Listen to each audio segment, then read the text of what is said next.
충격적인 일이 벌어졌습니다. 2024년 3월 중국 후난성의 한 음악방송 스튜디오에서 무대에 오른 한 여성 참가자가 짝사랑을 부르던 도중 녹화 중이던 가요 경연 프로그램이 갑작스럽게 중단됐습니다. 제작진은 방송 송출을 멈추고 무대를 전면 편집하겠다고 선언했는데요. 이유는 단 하나. 이 노래가 중국 트로트로 소개됐지만 원곡자가 한국인 가수 주현미였다는 사실이 밝혀졌기 때문입니다.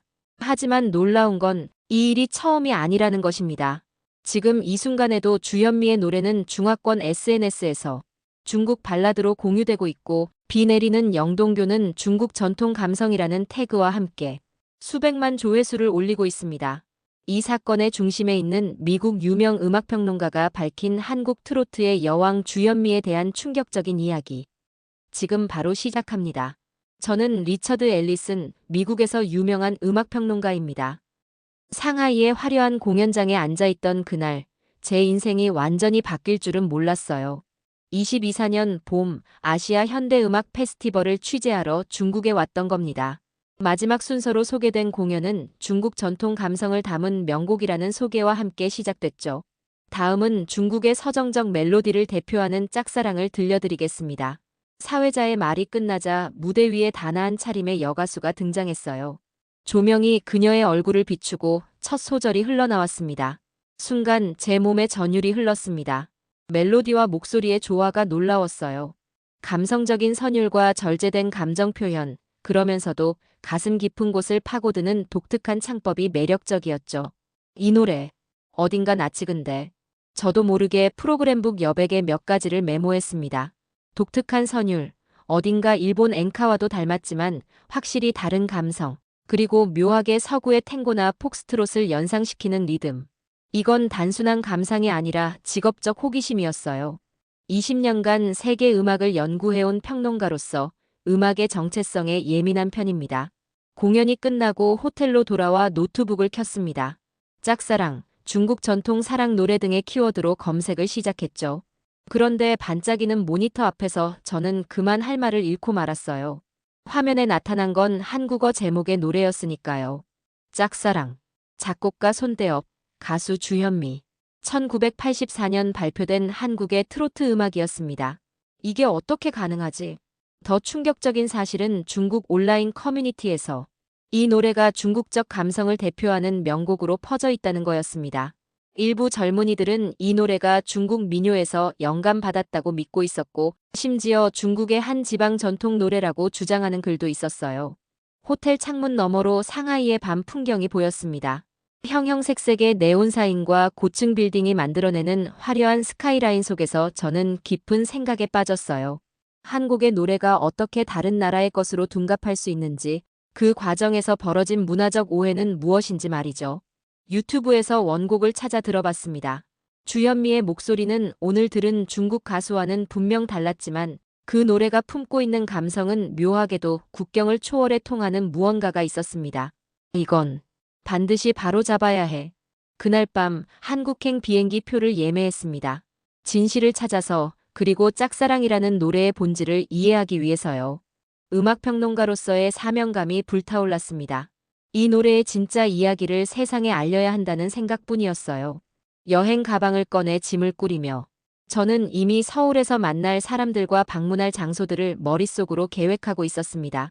트로트라는 장르, 주현미라는 가수, 그리고 짝사랑이라는 노래가 품고 있는 진짜 이야기를 찾아 떠나는 여정이 시작된 것입니다. 인천국제공항에 도착한 건 이틀 뒤 오후였습니다. 서울로 향하는 공항철도 안에서 검색해둔 자료들을 다시 훑어봤어요. 주현미의 짝사랑은 1984년에 발표된 곡으로 이후 한국에서 100만 장 이상 팔린 메가 히트작이라는 점이 흥미로웠습니다. 역시나 전문가의 도움이 필요했죠. 서울대학교 음악대학의 한지훈 교수와 인터뷰 약속을 잡아둔 상태였어요. 다음 날 아침 서울대학교 음악대학 연구실에서 한지훈 교수를 만났습니다. 50대 중반으로 보이는 한 교수는 트로트와 한국 대중음악사에 관한 논문을 다수 발표한 전문가였어요. 트로트의 정체성에 관심이 많으시군요. 흥미로운 주제입니다. 한 교수는 커피를 내리며 말을 이어갔습니다. 트로트는 단순한 음악 장르가 아니에요. 한국인의 한을 담은 민족의 음악이라 할 수 있죠. 한이란 말 들어보셨나요? 슬픔, 그리움, 분노가 뒤섞인 독특한 감정이에요. 번역하기 어려운 단어죠. 저는 필기하며 고개를 끄덕였습니다. 그런데 왜 중국에서는 이 노래가 자국의 것이라 착각하는 걸까요? 흥미로운 질문입니다. 트로트의 기원에 대해 알아야 이해할 수 있을 거예요. 트로트는 일제강점기 때 일본 엔카와 서양의 폭스트롯이 결합하여 탄생했다는 설이 있어요. 하지만 시간이 흐르며 한국인만의 독특한 감성과 창법이 더해져 완전히 새로운 장르로 발전했죠. 그 과정에서 동아시아 특유의 오음계 선율과 감성이 서로 다른 나라 사람들에게도 익숙하게 느껴질 수 있는 지점이 생긴 겁니다. 한 교수는 컴퓨터를 켜고 1980년대 주현미의 공연 영상을 보여줬어요. 단아한 차림의 주현미가 마이크 앞에서 절제된 몸짓으로 노래하는 모습이었습니다. 주현미는 약사 출신이에요. 화려한 쇼맨십보다는 단정하고 진중한 이미지로 사랑받았죠. 그녀의 창법은 도시 여성의 그리움을 표현하는데 최적화되어 있어요. 특히 짝사랑은 절제된 감정 표현 속에 깊은 그리움을 담아낸 명곡입니다. 저는 중국에서 들었던 버전과 원곡의 차이점을 물었어요. 한 교수는 고개를 끄덕이며 말했습니다. 번안 과정에서 원곡의 감성은 유지하되 중국어의 성조에 맞게 선율을 살짝 변형했을 겁니다.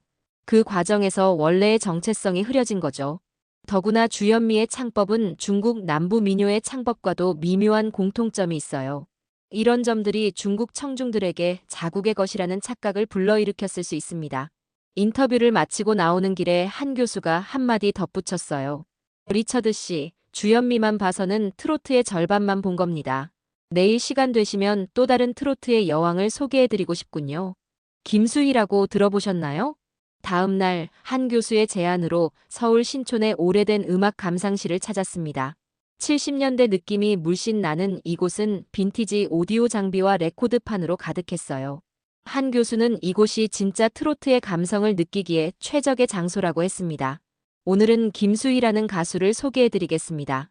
주현미와 함께 트로트의 양대 산맥으로 불리죠. 한 교수는 LP판을 조심스럽게 꺼내 턴테이블에 올렸어요. 바늘이 레코드에 닿는 순간 약간의 노이즈와 함께 강렬한 여성의 목소리가 흘러나왔습니다. 애모라는 곡이었죠. 어떻습니까? 주현미와는 완전히 다른 느낌이죠? 정말 그랬습니다. 어제 들었던 주현미의 단아하고 절제된 창법과는 달리 김수희의 목소리에는 폭발적인 감정과 한이 가득했어요. 가슴을 후벼 파는 듯한 창법은 듣는 이의 심장을 강하게 흔들었습니다. 와, 같은 장르라고 하기 어려울 정도로 다르네요. 하지만 묘하게도 둘 다 감동적입니다. 한 교수가 미소 지으며 말했어요. 바로 그겁니다. 트로트는 표현 방식이 다양하지만 그 핵심에는 한이라는 감정이 자리 잡고 있어요.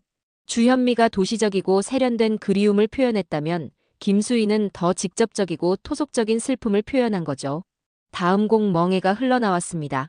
김수희의 목소리는 때로는 절규에 가까웠고 때로는 속삭임처럼 낮아지다가도 다시 폭발했어요.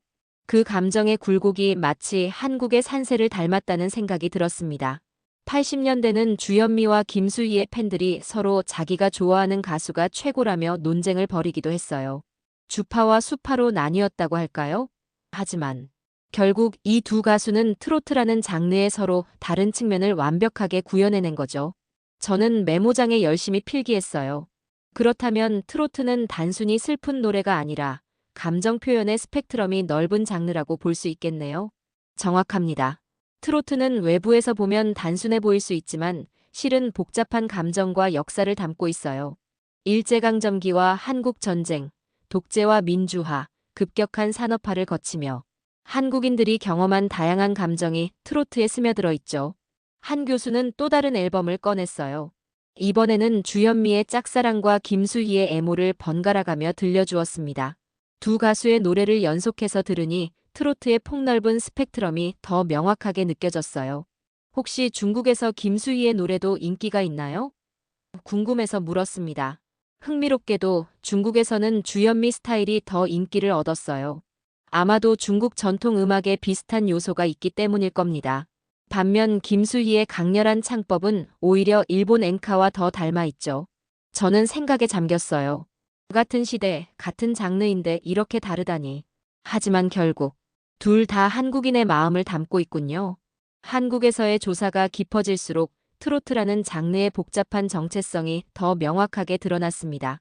한 교수의 도움으로 다음 날에는 서울 종로구에 위치한 한국대중음악박물관을 방문했어요. 이곳에서 저는 트로트의 역사적 맥락을 더 깊이 이해할 수 있었습니다.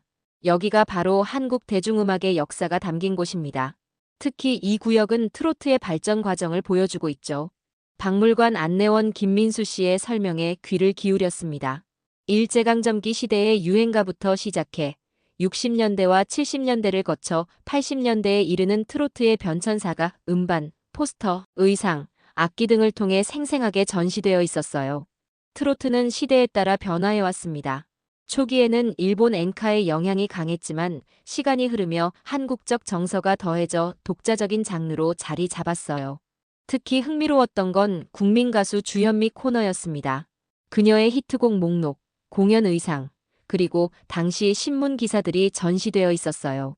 짝사랑이 발표된 84년 당시 한국은 정치적 격변기이자 경제적 성장기였다는 점이 인상적이었습니다. 주현미는 왜 이렇게 폭발적인 인기를 얻었을까요? 저는 민수 씨에게 물었어요. 그녀는 급격한 도시화를 겪던 한국 사회에 안정감을 주는 존재였어요. 약사 출신이라는 배경, 단정한 이미지, 그리고 절제된 감성은 혼란스러운 시대를 살아가는 사람들에게 위안이 되었죠. 특히 농촌에서 도시로 이주한 많은 사람들에게 그녀의 노래는 고향에 대한 그리움을 달래주는 역할을 했습니다. 전시장 한쪽에는 짝사랑의 악보와 가사가 전시되어 있었어요. 가사를 자세히 읽어보니 단순한 사랑 노래가 아니라 깊은 감정의 결을 담고 있다는 걸 느낄 수 있었습니다. 이 가사에는 표면적으로는 사랑하는 사람에 대한 그리움이 담겨 있지만 더 깊이 들여다보면 고향을 떠난 사람들의 향수, 더 나아가 이상향에 대한 동경까지 담겨 있다고 볼 수 있어요.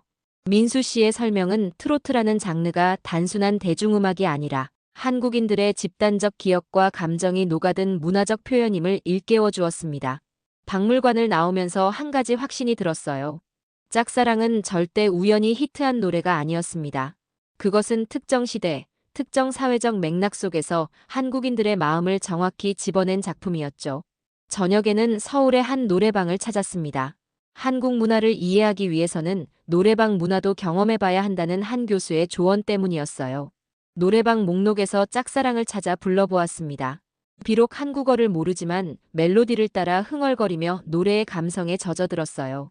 그런데 놀랍게도 옆방에서는 누군가 김수희의 애모를 열창하고 있었습니다. 세대를 초월해 사랑받는 트로트의 힘을 직접 목격하는 순간이었죠. 호텔로 돌아오는 길에 생각했습니다. 짝사랑이 중국에서 잘못 이해된 것은 단순한 우연이 아닐 거예요. 그것은 어쩌면 한국 트로트가 가진 보편적 감성이 국경을 넘어 공감을 얻을 만큼 강력하다는 증거일지도 모릅니다. 다음 날 아침, 저는 이번 여정의 하이라이트라 할 수 있는 인물을 만나기 위해 서울 강남의 한 카페에 앉아 있었습니다. 주현미의 오랜 음악 디렉터였던 박상철 씨와의 약속이었죠. 60대 후반의 박 씨는 여전히 음악업계에서 활발히 활동하고 있었어요. 그는 짝사랑을 포함한 주현미의 많은 히트곡 제작에 참여했던 산증인이었습니다. 리처드 씨가 미국에서 오셔서 우리 트로트에 관심을 갖는다니 영광입니다. 특히 주현미의 음악을 연구하신다고 하니 더 반갑네요. 박 씨는 따뜻한 미소로 인사를 건넸어요. 저는 바로 본론으로 들어갔습니다. 짝사랑이 중국에서 중국 노래로 잘못 알려져 있다는 사실 알고 계셨나요? 그는 잠시 생각하더니 고개를 끄덕였어요. 들은 적 있습니다. 사실 의아하지는 않아요. 주현미의 노래는 일본과 동남아시아에서도 꽤 인기가 있었거든요. 특히 짝사랑은 중국어로 번안되어 현지 가수들이 많이 불렀습니다. 시간이 흐르면서 원곡의 출처가 흐려진 것 같네요. 짝사랑이 만들어진 배경에 대해 들려주실 수 있을까요? 박 씨는 커피를 한 모금 마시고 과거를 회상하기 시작했어요. 84년 당시 한국은 큰 변화의 시기였습니다. 산업화가 한창이었고 많은 사람들이 고향을 떠나 도시로 왔죠. 그런 시대적 배경 속에서 주현미는 특별했어요. 그녀의 목소리에는 도시적인 세련미와 함께 향수를 불러일으키는 따뜻함이 있었거든요. 짝사랑을 녹음하던 날을 기억하시나요? 물론이죠. 그날은 정말 특별했어요. 주현미가 스튜디오에 들어오자마자 분위기가 달라졌습니다. 그녀는 약사 출신답게 항상 정확했어요. 녹음 전에 손대엽 작곡가와 가사의 의미, 곡의 감정선에 대해 깊이 대화를 나눴죠. 그리고는 단번에 완벽한 테이크를 만들어냈어요. 한 번의 녹음으로 모든 감정을 담아낸 겁니다. 박 씨의 눈에서 당시의 감동이 되살아나는 것을 볼 수 있었습니다. 그는 스마트폰을 꺼내 오래된 사진들을 보여주었어요. 녹음실에서 찍은 주현미의 모습, 음반 발매 기념의 장면, 그리고 대형 콘서트 사진들이었습니다. 주현미의 짝사랑이 이렇게 히트할 줄은 사실 아무도 예상하지 못했어요. 그런데 발매 직후부터 반응이 폭발적이었죠. 특히 도시에 온 지 얼마 안 된 젊은 세대들에게요. 그들에게 이 노래는 고향에 두고 온 가족, 친구, 첫사랑에 대한 그리움을 불러일으켰어요. 저는 궁금했습니다. 트로트는 보통 중장년층이 좋아하는 장르로 알고 있는데 당시에는 젊은 층에게도 인기가 있었나요? 박 씨는 웃으며 답했어요. 트로트가 늘 어르신 음악이었던 건 아닙니다. 80년대만 해도 젊은 층에게 굉장히 인기 있는 장르였어요. 시대가 변하면서 트로트에 대한 인식이 바뀐 거죠. 하지만 최근에는 다시 젊은 세대들 사이에서 트로트가 인기를 얻고 있어요. 음악의 진정성에 감동하는 거죠. 대화를 마치고 나오면서 박 씨는 한 가지를 더 덧붙였습니다. 리처드 씨, 짝사랑은 단순한 노래가 아닙니다. 그것은 한국인의 정서이고 한국인의 고유한 자존심이에요. 중국에서 오해가 있다면 진실을 알려주세요. 그의 말에 깊이 고개를 끄덕이며 저는 이 이야기를 세계에 알려야겠다는 결심을 더욱 굳게 다졌습니다. 서울에서의 마지막 일정으로 홍익대학교에서 열린 동아시아 대중음악의 교류와 변용이라는 학술 세미나에 참석했습니다. 이곳에서 저는 중국, 일본, 한국의 음악 연구자들을 만나 더 넓은 관점에서 트로트의 위치를 이해할 수 있었어요. 세미나의 주제 발표를 맡은 베이징 대학교의 왕리안 교수는 동아시아 음악의 상호, 영향관계에 대해 흥미로운 관점을 제시했습니다. 동아시아 음악은 서로 영향을 주고받으며 발전해왔습니다. 한국의 트로트, 일본의 엔카, 중국의 민낯어 가요는 각각 고유한 특성을 갖고 있지만 선율이나 감성적 측면에서 공통점도 있죠. 그래서 때로는 문화적 오해가 발생하기도 합니다. 왕 교수의 발표가 끝난 후 저는 짝사랑의 사례를 들어 질문을 던졌어요.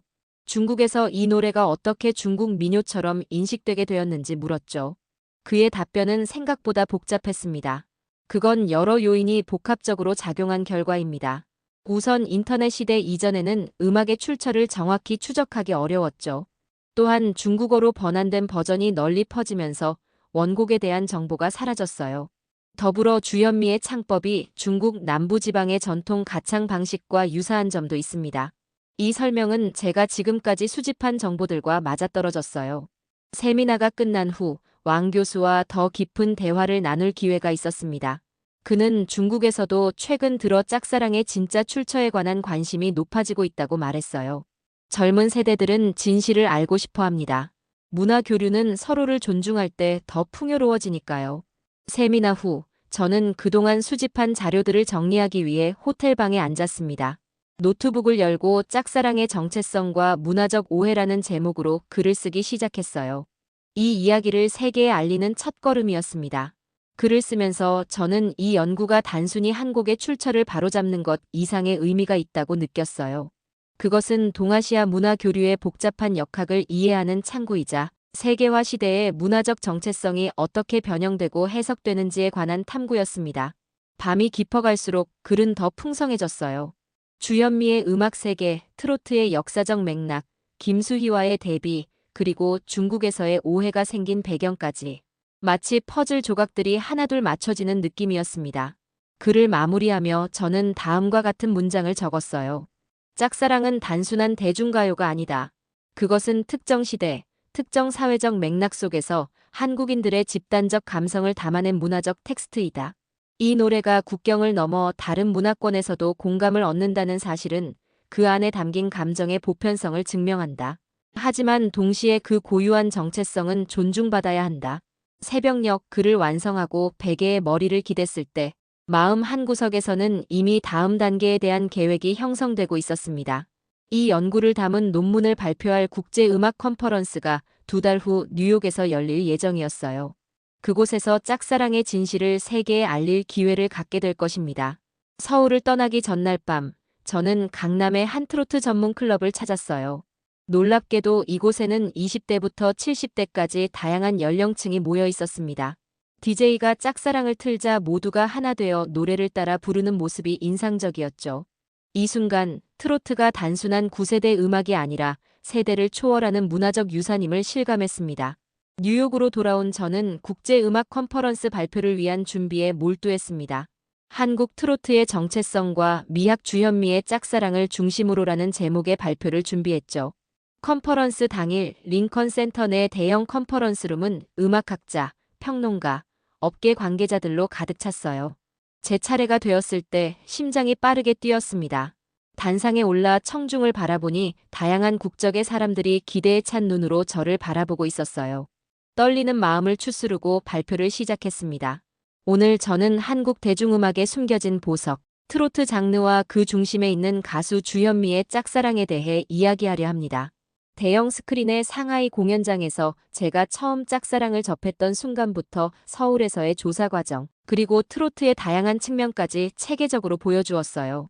청중들의 반응이 점점 뜨거워지는 것을 느낄 수 있었습니다.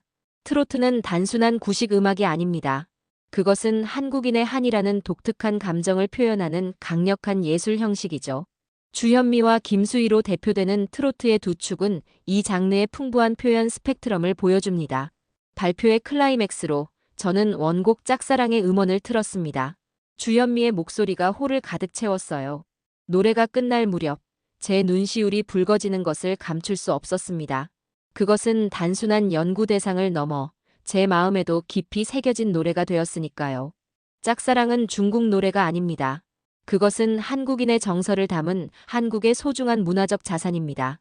그리고 이러한 문화적 정체성은 세계와 시대에도 반드시 존중받아야 합니다. 발표가 끝나자 뜨거운 박수가 쏟아졌어요. 질의응답 시간에는 많은 학자들이 트로트의 예술적 가치와 문화적 오해에 관한 깊은 관심을 보였습니다. 특히 중국에서 온 한 음악학자는 이러한 문화적 오해를 바로잡기 위한 공동 연구의 필요성을 제안했어요. 컨퍼런스가 끝난 후 여러 음악 전문 매체에서 인터뷰 요청이 쏟아졌습니다. 롤링스톤, 빌보드, 심지어 BBC 월드 뮤직 프로그램까지. 제 연구는 예상보다 훨씬 큰 반향을 일으켰어요.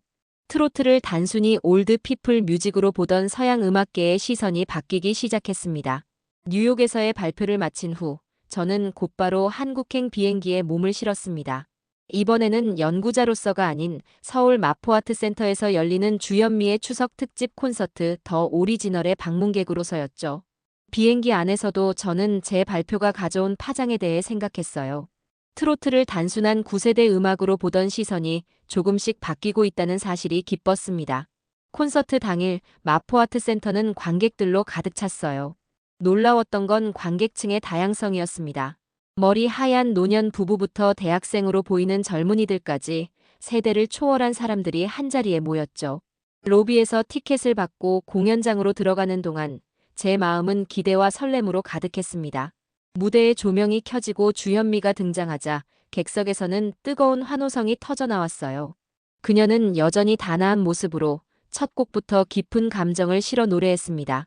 트로트의 다양한 명곡들이 이어지다가 드디어 짝사랑이 시작되었을 때 공연장은 완전한 하나가 되었어요.